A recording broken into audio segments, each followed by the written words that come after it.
¿Qué será esto? Se preguntarán ustedes. Es una ilustración. Quiero ilustrarles algo muy importante. Y a principio de semana dije, voy a llamar a Jorge Maurice y le voy a preguntar si me puede prestar una de sus ilustraciones en su mundo, en su profesión. Y me dijo, yo te lo llevo por allá a mediados de semana. Y aquí está. Le quiero mostrar lo que es y después le voy a mostrar lo que verdaderamente es. Así que esto es lo que nosotros conocemos como ¿qué? Como una maqueta, ¿verdad? Un croquis. Esto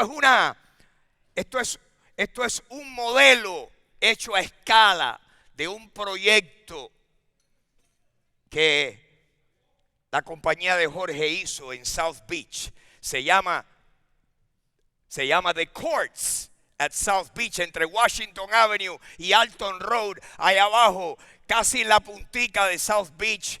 Todos estos son apartamentos, un complejo de viviendas que lleva ahí unos cuantos años ya.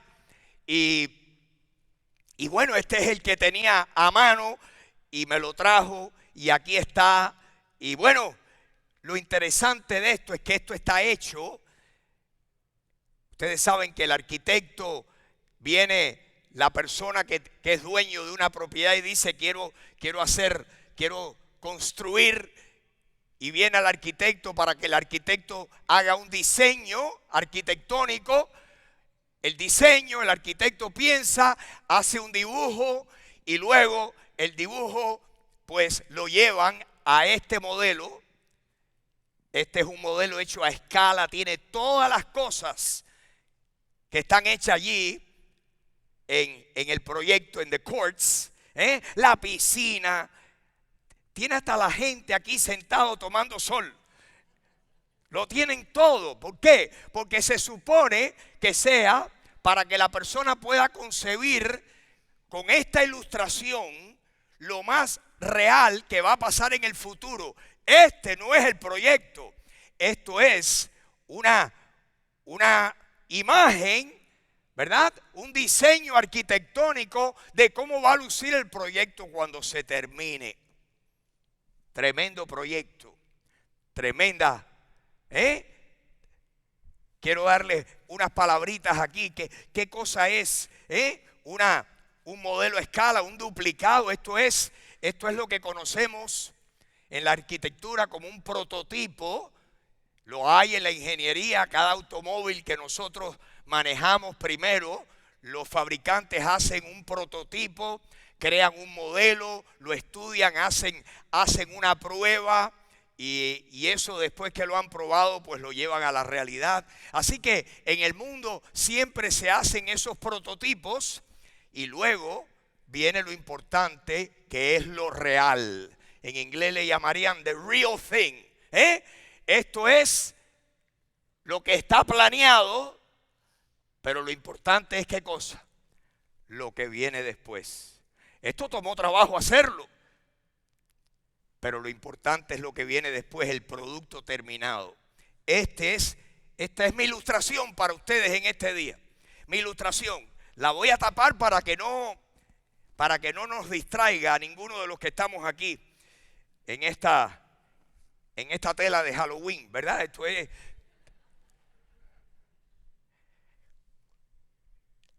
La realidad es que quiero mostrarles una maqueta, un prototipo, un modelo hecho por Dios. Este es el tema importante de esta mañana, si me lo ponen ahí. Este es el tema importante. ¿Qué es eso? Esto es un pequeño dibujo de una historia que encontramos en la Biblia. Como esta historia hay muchas historias. El estudio de los tipos bíblicos de la tipología bíblica, es un estudio interesantísimo la cantidad de ilustraciones que Dios nos ha dejado en su palabra para ilustrarnos, para darnos una anticipación, un modelo de lo que iba a suceder años después. Todas las maquetas de Dios ocurrieron en el Antiguo Testamento. ¿Y qué pasó? Que en el Nuevo Testamento vino el verdadero, el antitipo, que es el resultado, es la realidad de lo que se había anticipado. Esto ocurrió cuando Moisés sacó a los hijos de Israel de Egipto y los iba llevando hacia la tierra prometida. Los llevó primero a la montaña, al monte de Sinaí, donde Dios les dio los mandamientos. De allí salieron, allí estaban quejándose, allí se quejaron. Esta historia se encuentra en el libro de Números, que es uno de los primeros 5 libros de la Biblia. En el libro de Números, capítulo 21, si usted tiene la hojita que le intentamos dársela a cada uno de ustedes, quiero que lean conmigo aquí los primeros pasajes.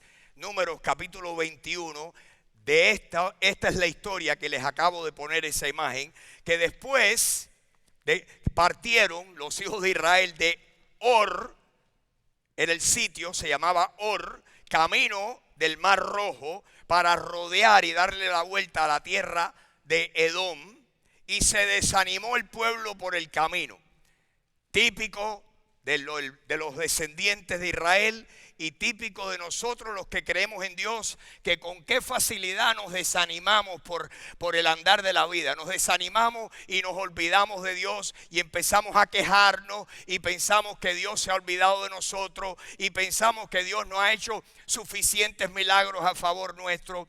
Eso le pasó a los descendientes de Abraham. Dice que el pueblo se desanimó por el camino. Versículo 5, si me ponen el próximo. ¿Y qué hizo el pueblo?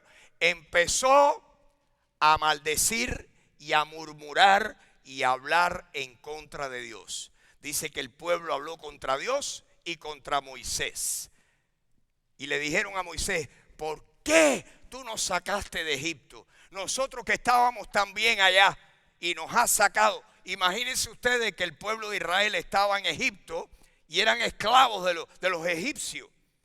Los obligaban, estaban allí sufriendo y Dios los iba a llevar a la tierra que le había prometido a sus padres. La tierra prometida donde fluía la leche y la miel. Y por el camino ya estaban quejándose, maldiciendo: ¿por qué nos sacaste de Egipto? Nos hubieras dejado allá. Aquí estamos pasando trabajo en el desierto, sin agua. Dios había hecho tremendos milagros ya y sin embargo se olvidaban. Pasaban unas semanas y se olvidaban de los milagros de Dios. ¿No se parece eso a usted y a mí? Dios hace algo grande para nosotros hoy y a las pocas semanas, con el andar de la vida, se nos olvida las cosas buenas que Dios ha hecho por nosotros. Nos quejamos por tontería cuando Dios nos ha bendecido con tremendas cosas. Somos unos quejones y unos inconformes y unos malagradecidos. Así era el pueblo de Israel. ¿Por qué nos sacaste tú de Egipto para que muriéramos aquí en el desierto? Dios había hecho ya milagros, los había sacado, las plagas, Dios los había librado, los había protegido. El ángel de la muerte no había podido tocar sus hogares, había abierto el mar rojo, había hecho maravilla y ahora estaban quejándose. Nos vamos a morir aquí, Dios se olvidó de nosotros. Aquí no hay ni pan ni agua y nuestra alma tiene fastidio de este pan tan liviano. Oigan eso. ¿Saben cuál era el pan liviano? Que Dios, como estaban en el desierto, todas las mañanas amanecía maná en el desierto. Maná era comida de ángeles. Maná, Dios los mantuvo en el desierto. Era una comida completa. Quisiera yo saber lo que tenía el maná, porque era completo. Tenía todas las vitaminas, proteínas, minerales, todo en el maná. Y Dios les mandaba. Hay gente que todavía quiere maná y están así, esperando que le caiga el maná del cielo. Eso ya no cae hoy en día. Hoy hay que salir y pinchar. Hay que salir a trabajar. Ahí le estaban dando pan todos los días y estaban cansados de la panadería del cielo. Este pan tan liviano, quejándose. Dios oyó aquella queja, aquellas maldiciones, aquel descontento. Dios lo oyó. ¿Qué creen ustedes que hizo Dios? Dijo, tú verás como enseguida los voy a poner en línea recta. Versículo 6, ¿qué hizo el Señor? Jehová envió entre el pueblo, ¿qué cosa? Serpientes venenosas. ¿Qué ustedes creen las serpientes esas que habrá en el desierto de allá de Arabia? Víboras. Serpientes venenosas que mordían al pueblo. Y cada vez que una serpiente mordía a una persona, hombre, mujer, niño, joven, se morían. Eran como estas serpientes que hay aquí en los Everglades, que le dicen 3 minutos. La 3 minutos es una serpiente así pequeñita. No es una víbora, no es un rattlesnake, no es una cascabel. Es una serpiente hasta muy linda. Tiene distintos colores. Y dicen que uno dura 3 minutos. Uno dice, ¡ay! ¡Ay! ¡Ay!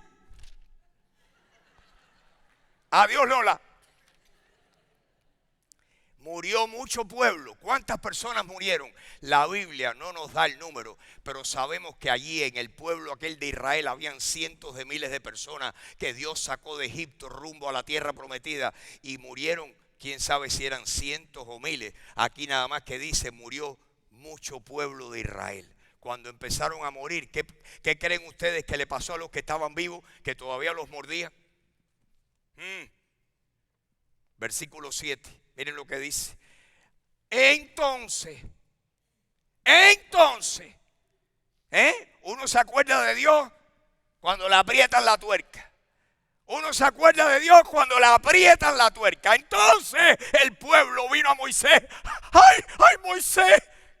¿Qué dice? Hemos pecado por haber hablado contra Jehová y contra ti. Ruégale a Dios, Moisés. Moisés era el intercesor entre Dios y el pueblo.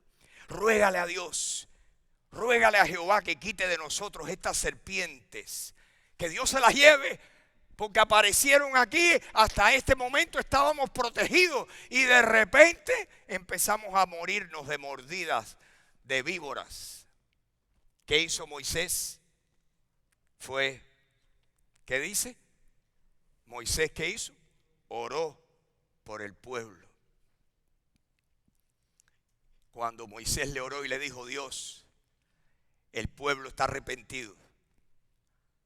Dice que han pecado. Dios le dijo a Moisés, haz lo siguiente. Léanlo conmigo. Haz lo siguiente. Haz una serpiente venenosa, hazla, fabrícala,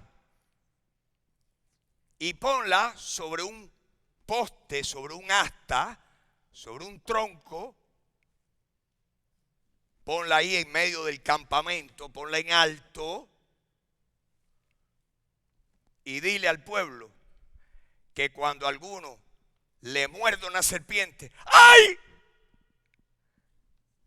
que mire para la serpiente que está sobre el asta. Y va a ser sanado milagrosamente, instantáneamente. El veneno no le va a hacer daño y no se va a morir. Vuélveme a poner la imagen.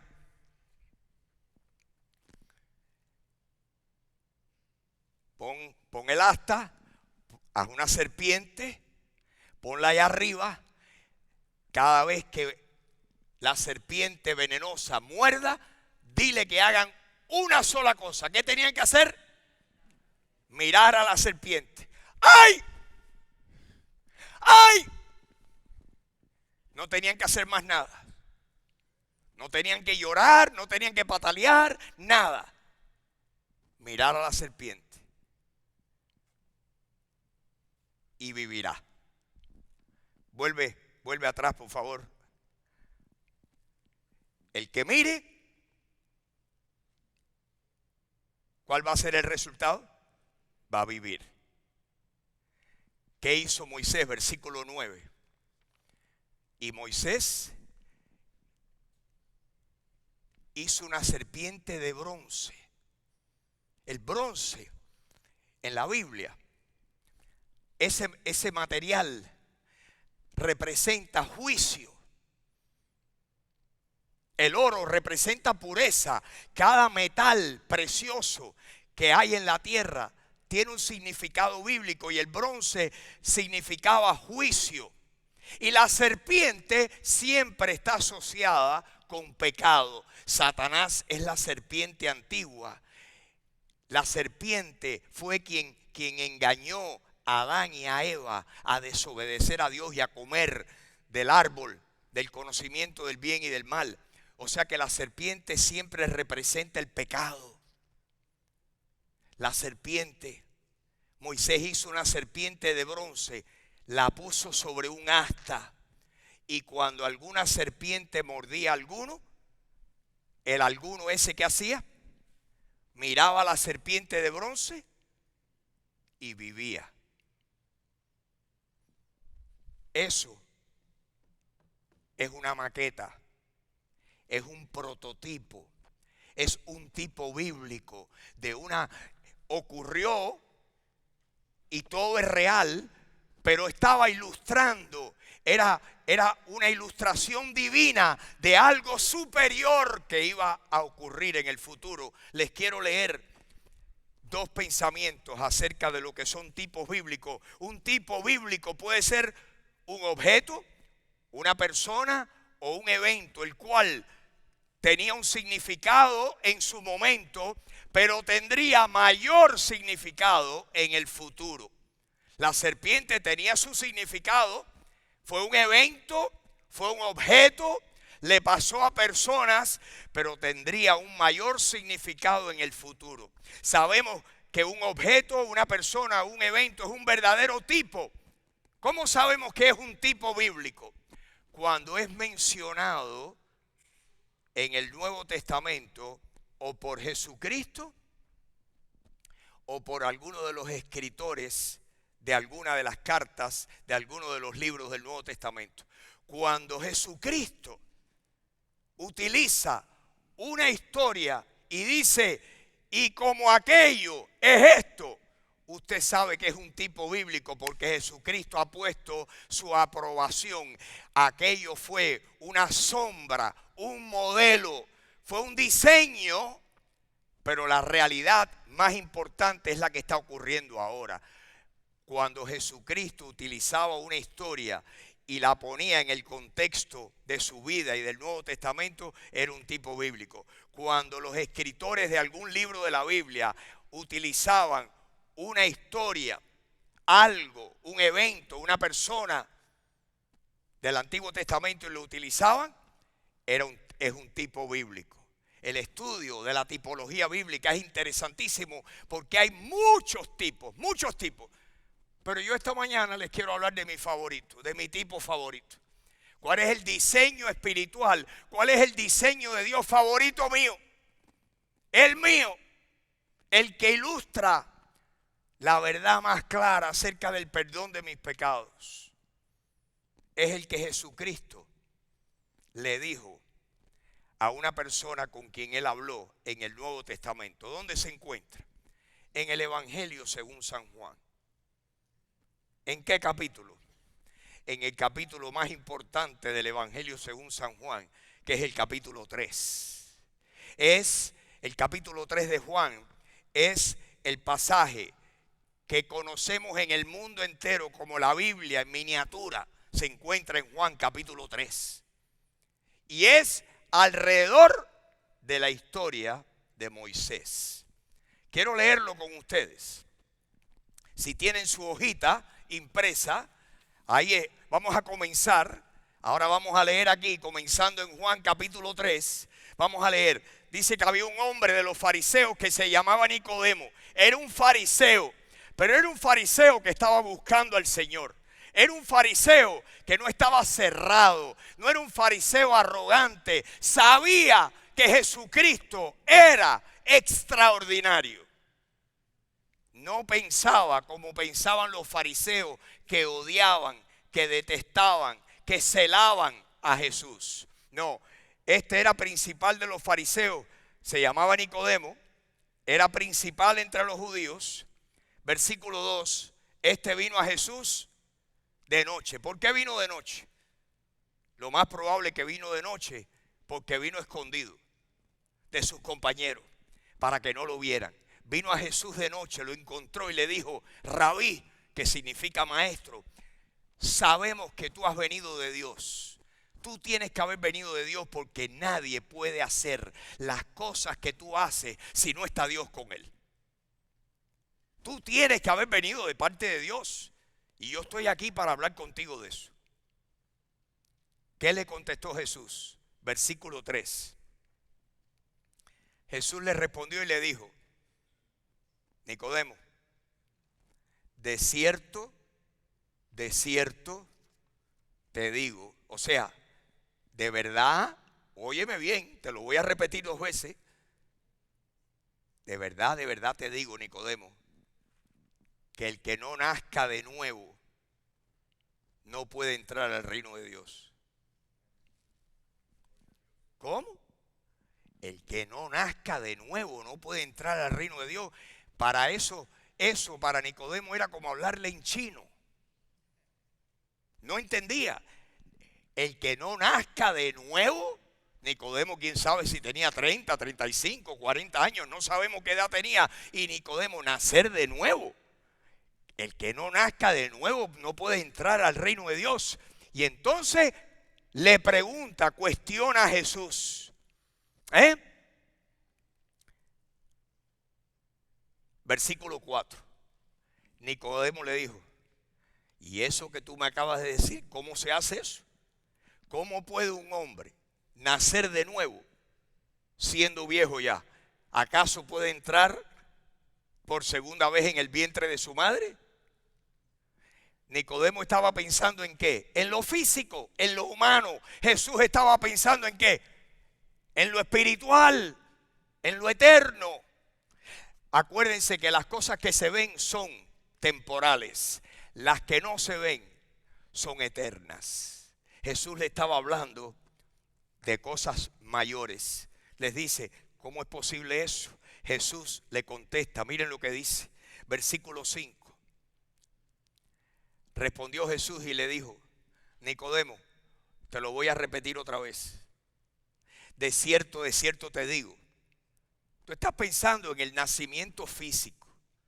El nacimiento físico es donde un hombre impregna a una mujer, tiene un bebé en su vientre, llega el momento que se rompe la fuente y ese bebé está listo para nacer, y ese nació, ahí venía con su bolsa amniótica y nació. Jesús le dice: yo no te estoy hablando de ese nacimiento, porque el que primero no nace físicamente y después no nace del Espíritu de Dios no puede entrar al reino de Dios. Versículo 6 lo explica mejor. Lo que es nacido de la carne, ¿qué cosa es? Carne es humano. Lo que es nacido del Espíritu, ¿qué cosa es? Hay una gran diferencia. Jesús, miren lo que dice el próximo versículo, el 7. Así que no te maravilles que te dije, te es necesario nacer de nuevo del Espíritu Santo. El hombre todavía no entendía. Jesús le dice: si tú debías ser maestro de los judíos y no entiendes acerca del nacimiento espiritual.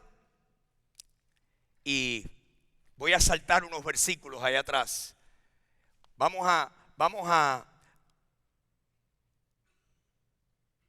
al versículo 14. Jesús le dice a Nicodemo: Nicodemo, ¿tú te acuerdas de Moisés? ¿Te acuerdas de las serpientes? ¿Te acuerdas lo que Dios le dijo a Moisés que tenía que hacer? Haz una serpiente, ponla en un asta, ponla en un madero alta Y cuando las personas sean mordidas, dile que cuando sean mordidas, que hagan ¿qué cosa?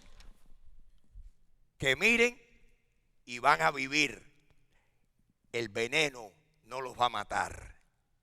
Si miraban lo que Dios había dicho que era la solución, no iban a morir.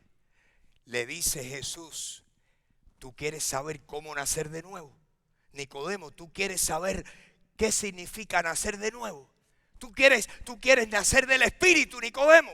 Ahora yo te pregunto a ti, si tú no has nacido del Espíritu Santo, ¿tú quieres nacer del Espíritu de Dios? Porque lo que Dios le dijo, lo que Jesús le dijo a Nicodemo, es lo que te dice a ti y lo que me dijo a mí.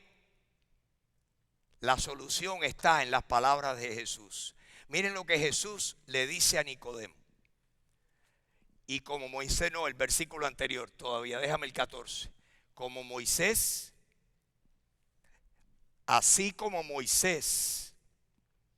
Este es el prototipo, esta es la maqueta de Dios, esta es la ilustración divina. Como Moisés levantó la serpiente en el desierto, así es necesario que el Hijo del Hombre sea ¿qué? Jesús le faltaban años para morir, pero le anticipa que el Hijo de Dios iba a ser levantado en un madero. Porque la historia de Moisés era una ilustración de lo que él había venido a hacer. ¿Qué había venido a hacer Jesús? A morir en un palo, en un madero, en las afueras de Jerusalén. Como Moisés levantó la serpiente en el desierto, así es necesario que el Hijo del Hombre sea levantado. Versículo 15. Para que todo aquel, para que, ¿cuántos? ¿Para que cuántos? Para que todo aquel que en Él cree no se pierda, mas tenga vida eterna. Fíjense, cuando la serpiente mordía a aquellos judíos, ¡ay! ¿Qué tenían que hacer para vivir? Mirar la serpiente en el tronco. Jesucristo dice, eso era una ilustración, era un tipo. Ahora es necesario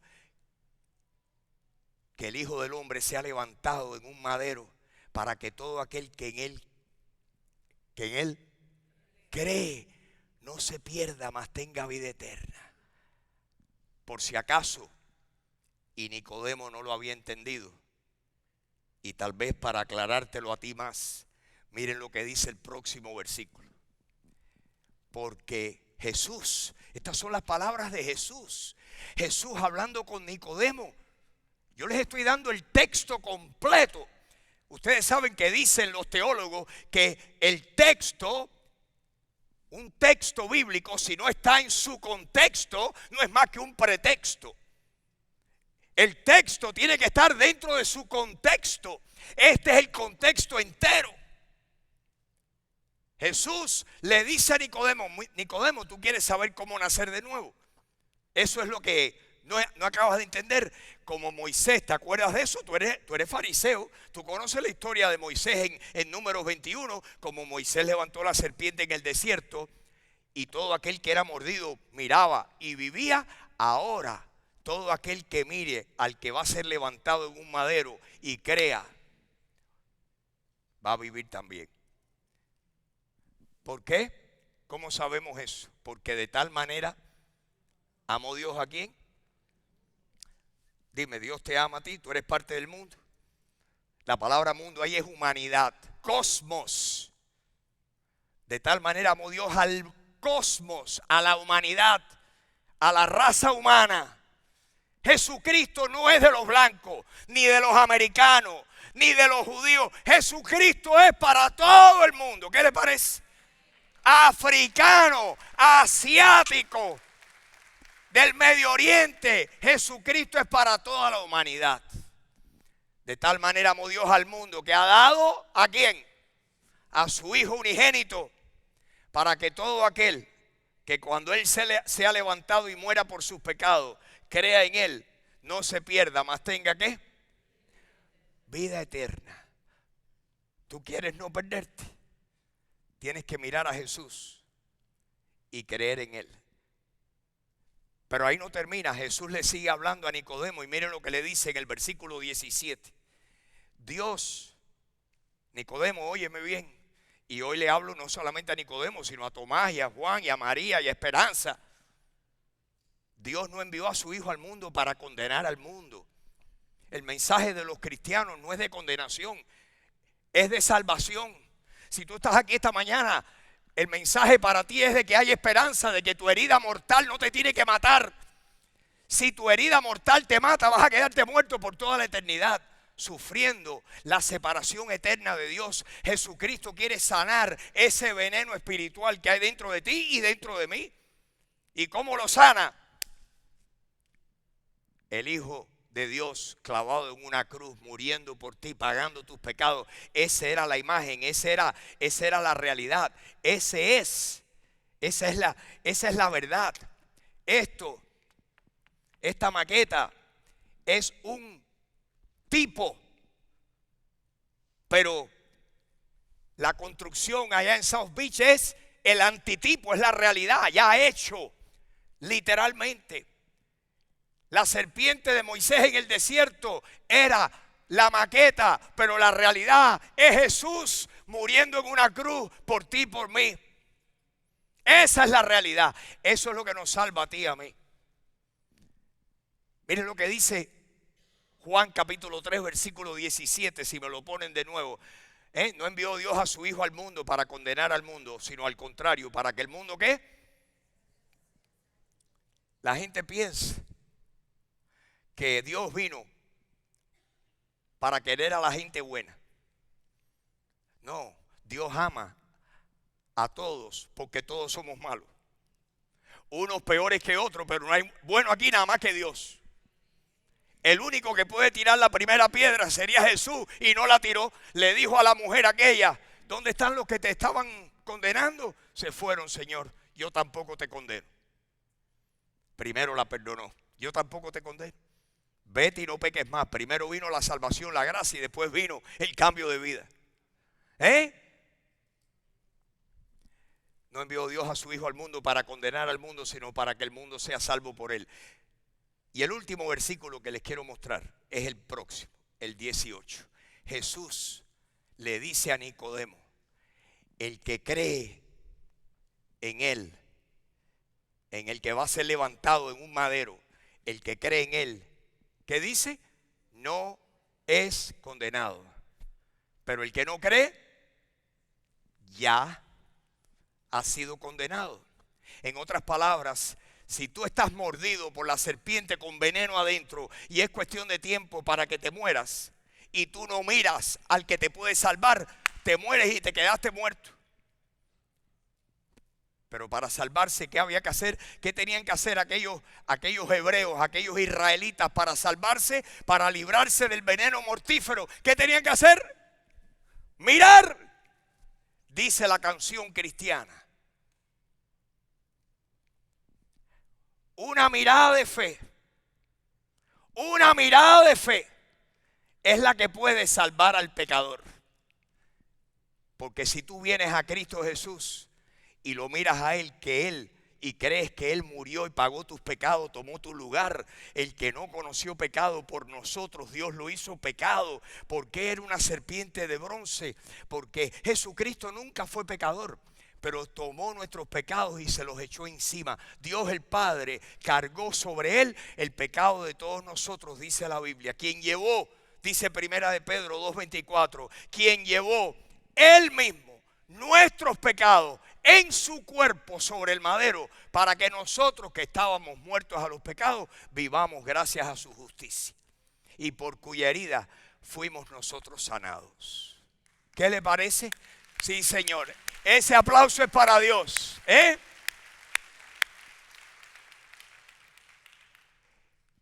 Cuando yo tenía 20 años, vivía para mí, para mis placeres. Mi Dios era el placer. Yo vivía para mí, primero yo, después yo y siempre yo. la vida sin el Señor. Yo creía en Dios, pero Dios estaba lejísimo. Pero a los 20 años de edad Dios me salió al paso. Intervino mi caminar. Y me puse a leer la Biblia. Y descubrí que Jesucristo quería perdonarme y quería entrar en mi vida y salvarme y darme una nueva vida, darme un hogar en el cielo. Y yo recuerdo aquella mañana en 1970, en el mes de febrero, que cerré los ojos y le dije: Jesucristo, sálvame que estoy perdido. Sálvame, sálvame, Señor, que estoy perdido. Y el Señor entró en mi vida. Y de eso hace tanto que ya la arteriosclerosis se ha adueñado de mi cabeza. El Señor interviene en nuestras vidas cuando entendemos de que Él murió por nosotros. Y le decimos: Señor, yo necesito perdón. Yo lo que quiero que usted piense en esta mañana: ¿qué le pidieron a esos israelitas hacer? ¿Qué tenían que hacer? ¿Tenían que hacer algo? ¿Qué tenían que hacer? ¡Ay! ¿Qué tenían que hacer? Mirar. Mirar. No había que hacer más nada. ¿Por qué? Porque el ejemplo, la ilustración es que lo que nos salva de nuestros pecados es verdaderamente creer que Jesucristo es quien nos salva. Tú no ayudas al Señor a salvarte. Cuando el Señor entra en tu vida, tú naces de nuevo. ¿Y qué pasa cuando tú naces de nuevo? El Señor ahora vive adentro de ti a través de su Espíritu Santo. Es su Espíritu quien le da vida a nuestro espíritu muerto. Y ahora, cuando nuestro espíritu recibe la vida del Espíritu de Dios, ¿qué empieza a pasar? Dios empieza a cambiarnos de adentro para afuera. Amén. Dios cambió mi vida. El cambio en mi vida comenzó aquel día. Lo interesante es que todavía está cambiándome, porque óigame, lo que tenía era rastras y rastras y rastras y rastras, camiones, furgones de defectos. Pero yo sé que ninguno de ustedes está muy lejos de mí. Lo bueno que tiene esto es que todos estamos en el mismo bote. Aquí bueno nada más que Dios. Amén. Pero hay un Salvador para todos los hombres y se llama Jesús. Pónganme la imagen de nuevo. Ponme la imagen, Román, por favor. La imagen. En esa asta, no vean una serpiente. En esa asta vean en este momento a un hombre clavado de las manos y de los pies, atravesadas sus manos y sus pies. Vean a un hombre ahí muriendo. 6 horas estuvo el Señor agonizando en la cruz hasta que finalmente murió. En este momento usted ve ahí a Jesús muriendo. ¿Por quién? La Biblia dice que Jesús murió por ti y por mí. Cuando yo decidí creer, recibir a Jesucristo, no pensé en mis padres, no pensé en mis amigos, no pensé, Jesucristo murió por mí, por mí. Yo quiero que tú pienses en este momento: ¿crees tú que Jesús murió por ti? ¿Crees tú que Jesús pagó todos tus pecados? ¿Eres tú capaz de decir: el pecado me va a matar, no voy a poder ir a vivir con Dios por toda la eternidad? Este veneno va a acabar con mi alma para siempre, pero yo quiero que mi alma tenga vida eterna.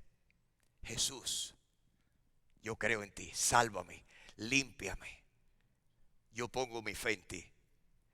Jesucristo dijo: de cierto os digo, el que cree en mí tiene vida eterna. El que me recibe a mí, yo le doy la potestad, el derecho de ser hecho hijo de Dios. Pablo le dijo a aquel carcelero: ¿quieres ser salvo? Cree en el Señor Jesucristo y serás salvo. Cree. ¡Ay! Una mirada de fe es la que puede salvar al pecador. Lo que hace falta es que tú de verdad estés convencido de que te ha mordido la serpiente. Si tú te crees bueno, eso es para luego. Ustedes saben cuánta gente tiran a inservible la muerte de Jesús. Personas, que Dios nos libre, que Dios nos libre. Recíbelo si no lo has hecho. Si lo has hecho, no le añadas más nada a la salvación, que depende de tu fe nada más. Ay, pero qué fácil es eso. No, de fácil no tiene nada. Lo que pasa es que lo difícil no lo hacemos ni tú ni yo, sino lo hizo el Señor. Pero de fácil no tiene nada. Jesucristo le tuvo que decir al Padre: Padre, si es posible, haz que pase de mí esta copa. ¿Ustedes creen que la copa era fácil? Salvar tu alma, salvar la mía. Fácil no tenía nada. Pero tenemos que creer que Jesús murió, lo enterraron y resucitó. Si tú crees que Jesús murió y pagó todos tus pecados, que lo enterraron y que al tercer día resucitó y dejó la tumba vacía, si tú crees que eso pasó, lo crees de todo corazón y crees que pasó para la salvación tuya, el Señor ve tu fe y te sana tu herida espiritual y no vas a morir para siempre. Qué bueno saber que Dios nos ama, que dio a su Hijo unigénito para que todo aquel que en Él cree no se pierda, mas tenga vida eterna. Vamos a tener un momento de oración. Señor, qué historia, qué ilustración, qué clase de tipo, y Señor, qué tremendo antitipo. Tú eres el cumplimiento de aquella ilustración de Moisés y la serpiente. Nosotros somos, en esa ilustración, somos los mordidos por el pecado, por el veneno del pecado. Y Señor, tú nos pides que te miremos a ti. Miren a mí y sean salvos todos los confines de la tierra, dice tu palabra. Mírenme a mí y sean salvos todos los confines de la tierra. Esta mañana te damos gracias por la salvación que tú has provisto. Señor, gracias Dios por tu gran amor. Gracias Dios por tu gran perdón. Gracias Dios te doy yo esta mañana. No sé cuántos te la dan, pero gracias Dios te doy yo a ti por darme a mí la vida eterna. Oh, gloria a ti. Señor, ayúdame, Señor, a dejar que tú me cambies hasta donde tú quieras cambiarme. Señor, lo que falta todavía por cambiar, Señor, renuévame. Haz todo lo que está inservible en mi vida, hazlo nuevo. Enséñame a dar de todo lo que tú me das, que no cierre yo mi corazón ante la necesidad. Si no puedo perdonar, si no puedo olvidar a los que me han ofendido, Señor, hazme recordar cuántas veces soy yo el culpable. Señor, dame un corazón conforme al tuyo. Y yo sé que tú puedes hacer eso porque Cristo vive en mí. Te quiero preguntar si tú estás seguro o segura que Cristo vive en ti.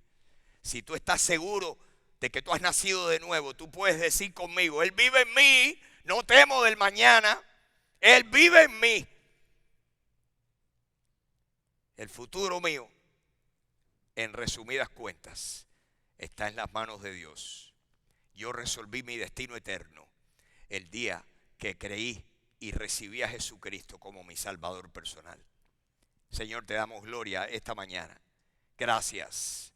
Señor, tú eres el Cordero. Ese es otro tipo, tú eres el Cordero. Señor, dice Primera de Corintios que tú eres la Pascua. Que Cristo, nuestra Pascua, fue crucificada por nosotros. Tú eres el Cordero de la Pascua. Señor, tú eres la roca. Tú eres la roca de Oreb, que todavía está brotando agua de vida para nosotros. La roca fue azotada por Moisés, como tú, Señor, fuiste azotado por los hombres. Señor, y te rompiste rompieron tu cuerpo, Señor, pero de ti salió manantiales de agua viva para todo aquel que cree.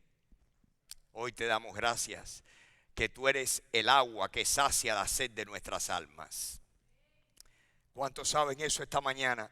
Que Cristo es la peña de Oreb que está brotando agua de vida saludable para ti.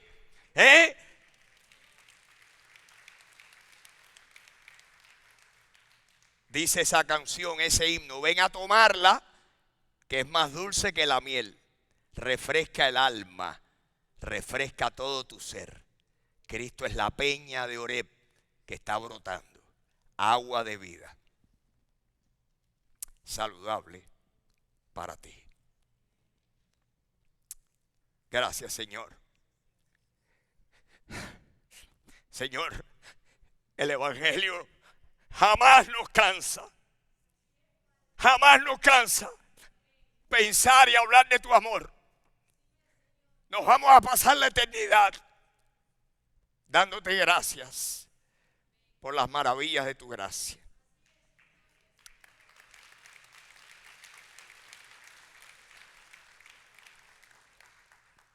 Gracias, Señor.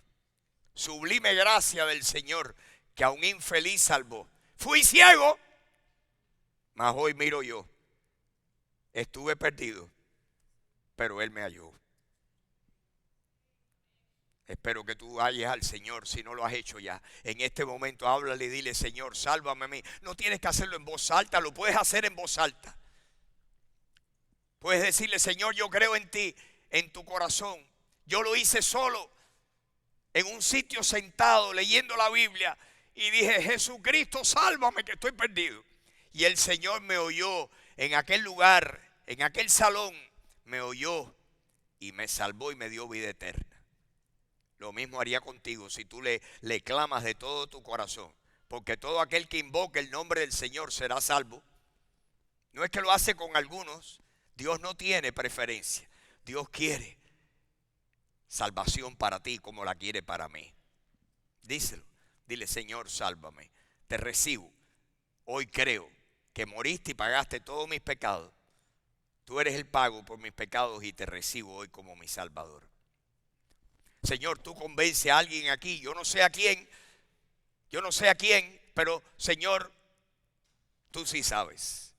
Yo te pido que tu amor pueda darle ese jaloncito en el corazón a personas que lo necesiten, como lo hiciste conmigo un día. Te damos gracias, Dios. Te pedimos que hagas eso hoy, mañana, en la calle 8, en donde quiera que estemos. Señor, gracias. Alabamos y bendecimos tu nombre. ¿Cuántos alaban y bendicen al Señor? ¿Cuántos le dan gracias a Dios?